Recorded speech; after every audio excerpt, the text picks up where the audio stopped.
going on, YouTube fight fans? This is your main man, G Funk, in the house. Gonna do another video here about this recent topic that's been going on around YouTube about a fighter named Canelo Alvarez. Yes, that's right. Gonna talk about Canelo Alvarez, give my honest, unbiased opinion on the guy, and explain to you why I think the way I do about him. Now, one thing I gotta say before I really get started is that now that I guess Mayweather's gonna fight at welterweight, and it looks like he's gonna fight Robert Guerrero, they have now moved up Canelo Alvarez to number 1 in the 154-pound division. Right behind him is Austin Trout, which I'll talk about a little bit later as well. But as for right now, let's talk about the man, okay? Let's talk about him. Now, as far as his ranking goes, I just don't understand why he's ranked number 1 in the division. I understand he got a belt, but you know, we all know how the belts go nowadays. I mean, they don't really mean shit. So why is he ranked number 1? Let's look what he's done in this division. Now, he won the belt from actually didn't win it from Matthew Hatton, but I guess the fight was for the vacant WBC title. But he beat Matthew Hatton, right? Who again is a blown up fighter. Who else has he fought here? Jose Miguel Cotto, who had him hurt early in the fight, hurt bad. Another blown up fighter. Carlos Baldemir, Love More Than Do. Both of these guys were around 40 years old when he fought. Ryan Rhodes, Alfonso Gomez from The Contender. Kermit Cintron, the same guy who, dove out of the ring against Paul Williams. Shea Mosley, who I believe was 40 years old. And Jose Cito Lopez, who was a 140-pound fighter who went up 2 weight classes and fought Canelo Alvarez. So, I mean, honestly, for me, I mean, that really doesn't do much for me. I mean, all these guys, he should have beat them, every single one of them. So, I mean, what's really special about that? What's so spectacular about that, I'm not seeing the, number 1 ranked resume here, just not seeing it. So let's go on to other things that people like to say about Canelo Alvarez, to hype him up, and I'm not believing the hype, just not yet, at least, I need a lot more than what he's given me as a fight fan, So, some of the things that people have said to me, through comments on videos that I've done about his fights, prediction videos, post-fight videos that I've done from Canelo Alvarez's fights. People call me a hater, call me this, call me that, which, I feel like I'm just stating the facts here, And, you don't have to take my word for it. You can go on BoxRec and look at his record, look at who he's fought.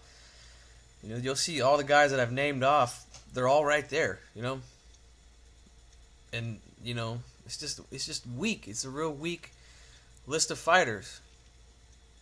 So, some of the other things people say is like, man, this kid, he's so big and so strong. I mean, he's got this phenomenal power. I mean, he could take a good punch, I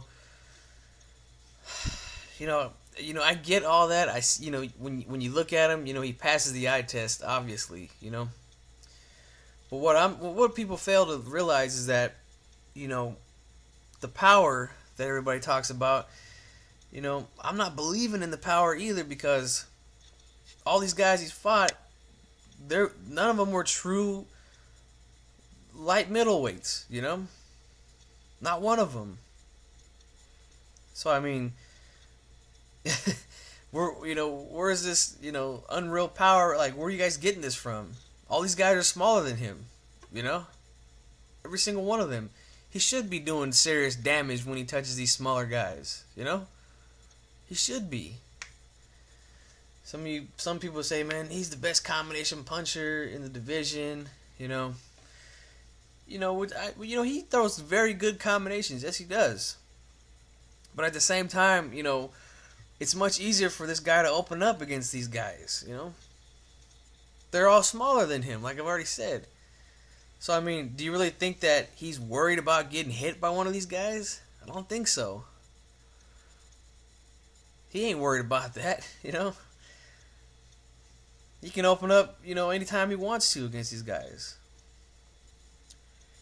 So I mean, I'm just not seeing it. Not seeing the hype that everybody's on, with this guy. I don't get it. Not seeing it. It's a known fact. If you watch him fight, he takes, usually a minute to a minute and a half off each round, He doesn't want to fight every second of every round.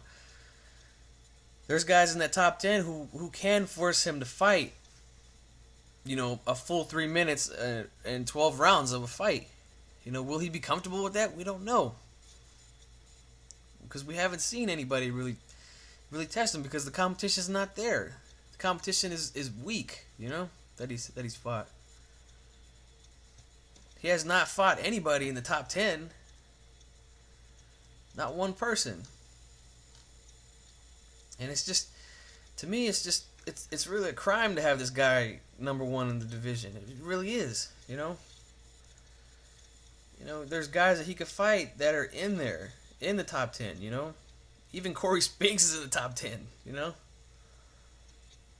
Well, it looks like they actually moved Miguel Cotto up, so, maybe he'll fight Miguel Cotto. I don't know. I don't see how Miguel Cotto moves up the list when he lost 2 fights in a row, but, hey, it is what it is, I guess. But I'm hearing that he could possibly fight Miguel Cotto. I'm also hearing Angulo's name thrown in there, and even Austin Trout. No, I think that the guy who he'll definitely, if he has to fight, if there's no other way around it and he has to fight, it would be Trout.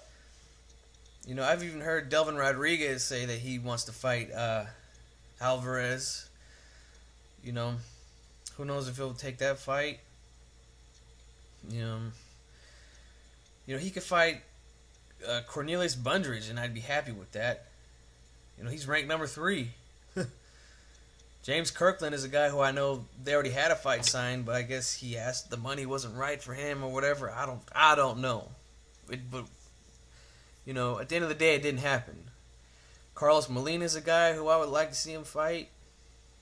Adeslandi Lara, I would love to see him fight him, or even Martirosyan.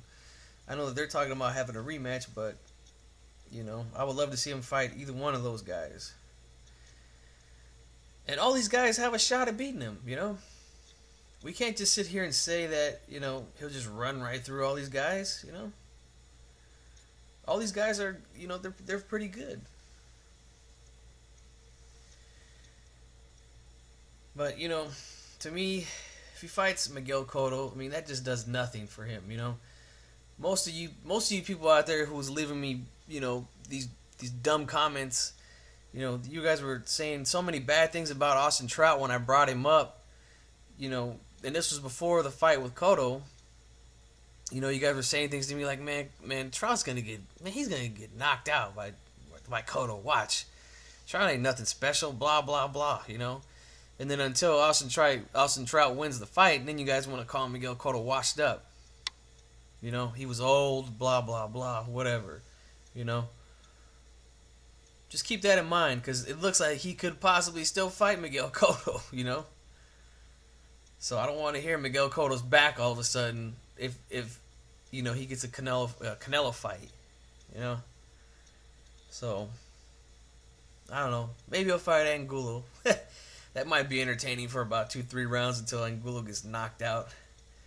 I mean, Angulo is he's just not good. He's just not good to me.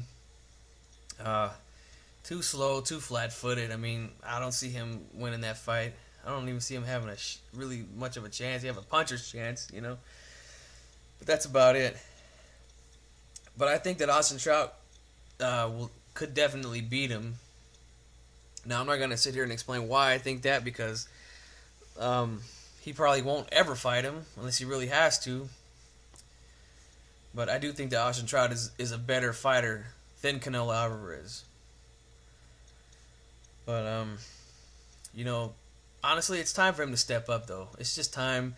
You know, Chavez Jr. stepped up at least, and he fought, you know, Sergio Martinez. I mean, yeah, he lost just about every round except for the last round, but, you know, at least he got in there and, you know, stepped up in competition. That's more than you can say with Canelo. A lot more, you know. And he was one of those, you know, he was a Mexican hyped up fighter, you know.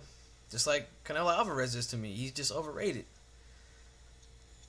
I really think that a loss to one of these guys in the top 10, I don't think that it really hurts him that bad. I mean, you already got some loyal and crazy fans, you know, that think that you're God already, you know. I don't think that it hurts that much. But honestly, you know, if he happens to fight Mayweather in September, you know, that's just, it would just, you know, it'd be a crime, man. I mean, he doesn't deserve the fight. He hasn't, you know, fought anybody, you know. It's like, you know, Dante562 said, you know, he's a guy who I watch, you know, I'm subscribed to his channel. You know, I don't agree with everything that the guy says, but he does make very good videos, and he makes, you know, good valid points. And one thing he said was that, you know, if Alvarez happens to get that fight with Mayweather, it'd be like him, like in a team sport, he'd be skipping over the entire playoffs and going straight to the, you know, championship, straight to the Super Bowl. And that's exactly what it is. You know, I think that just, you know, that's a perfect way to describe the situation if it happens, you know. I want to see him go through those playoffs, you know. I want to see him get tested, you know. I want to see him fight somebody young, you know, and good, just like him. I just want to know how good he really is, you know. That's all I'm trying to say, you know. So, you Canelo fans have been drinking that Kool-Aid, you know, you guys can say whatever you want, you know. If you want to come here and leave your comments, keep it to boxing, and I'll, you know, you respect me and I'll respect you, and we could talk about it, you know. You don't have to agree with me, but we could talk about it at least, you know. If you're going to be hateful and ignorant, I'm just going to delete your comment. I'm not going to waste my time. So that's really all I got to say about it, you know. Hopefully this kid will step up sometime soon, and we'll see what he's really made of. So you guys let me know what you think. Like, hate, subscribe, whatever. This is G Funk, and I'm out. Talk to you guys next video.